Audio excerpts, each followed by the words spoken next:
নমস্কার, আমার গল্প পাঠ আসরে আপনাকে স্বাগত জানাচ্ছি। আজ পড়ে শোনাচ্ছি সাহিত্যিক সুকুমার রায়ের সংক্ষিপ্ত জীবনী।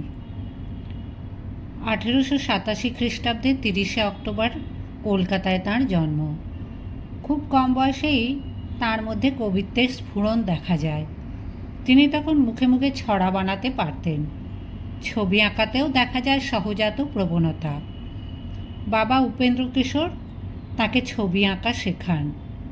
ছাত্রজীবন খুব উজ্জ্বল। প্রেসিডেন্সি কলেজ থেকে কেমিস্ট্রিতে অনার্স নিয়ে স্নাতক হন। স্কুলে পড়বার সময় সহপাঠীদের নিয়ে গড়ে তোলেন ননসেন্স ক্লাব। এই ক্লাব সুকুমার রায়ের লেখা হাসির নাটক অভিনয় করত। সেখান থেকে একটি মজাদার পত্রিকাও বের হতো, নাম 32.5 ভাজা। কৈশোরে সুকুমার রায় শান্তিনিকেতনে গিয়ে রবীন্দ্রনাথ ও অবনীন্দ্রনাথের সংস্পর্শে আসেন। এমনকি সেই দুই বিশাল প্রতিভার সঙ্গে মঞ্চে অভিনয়ও করেন। নাটকের নাম গোড়ায় গলদ। লন্ডনে গিয়ে মুদ্রণ শিল্প ও ফটোগ্রাফি সম্পর্কে জ্ঞান লাভ করেন।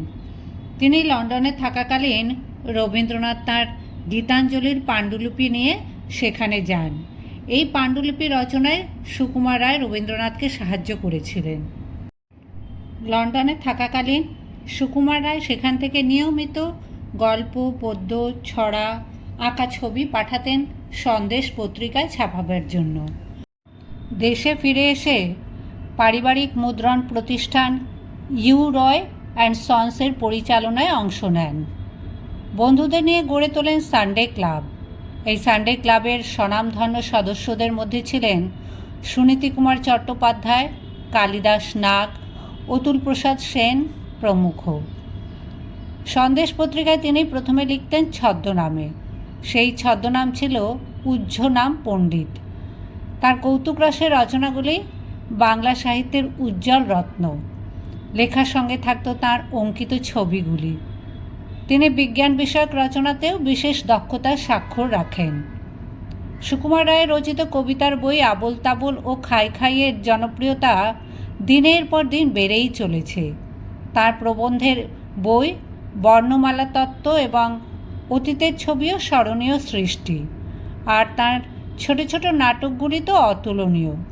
এই সমস্ত নাটকের মধ্যে রয়েছে শক্তিশেল, অবাক জলপান, ঝালাপালা, লক্ষণের শক্তিশেল, হিংসুটে, চলচ্চিত্র চঞ্চরী, শব্দকল্পদ্রুম, ভাবুক সভা, বহুরূপী, হযবরল। অথচ এই সতত ব্যস্ত রসিক লেখক বেঁচেছিলেন মাত্র 36 বছর।